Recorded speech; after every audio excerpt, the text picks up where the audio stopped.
Hello అండి. ఈరోజు నేను టిఫిన్కి పిండి ఏం నానబెట్టలేదు, అందుకోసమే సింపుల్గా పాస్తా చేసేద్దాం అనుకున్నాను.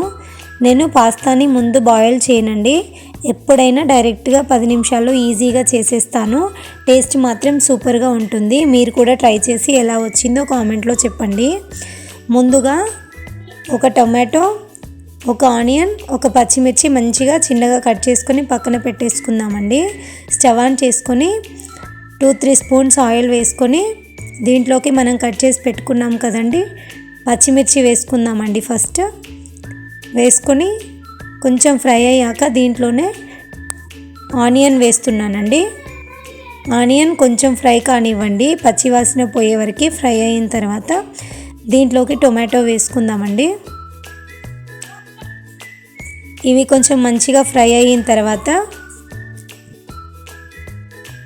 కొద్దిగా సాల్ట్ వేసుకోండి టేస్ట్ని బట్టి. అదేవిధంగా 1/2 స్పూన్ కారం వేస్తున్నానండి. దీంట్లోకి 1/2 స్పూన్ ధనియా పౌడర్ వేస్తున్నానండి.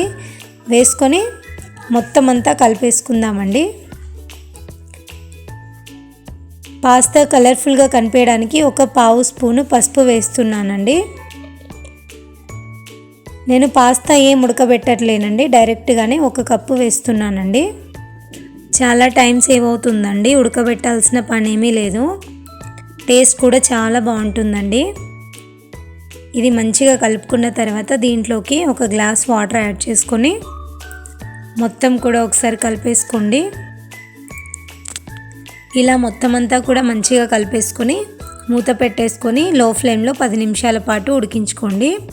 10 నిమిషాల తర్వాత మూత తీసి చూస్తే చూసారు కదండి ఎంత సాఫ్ట్గా బాగుందో, మంచిగా ఉడికిపోయిందండి. ఇప్పుడు దీంట్లోకి కొద్దిగా చాట్ మసాలా వేసుకుంటున్నానండి, టేస్ట్ చాలా బాగుంటుంది.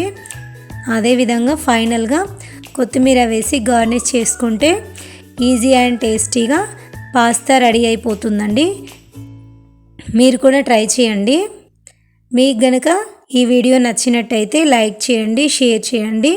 మరిన్ని వీడియోస్ కోసం నా ఛానల్ని ఫాలో అవ్వండి. Thank you for watching.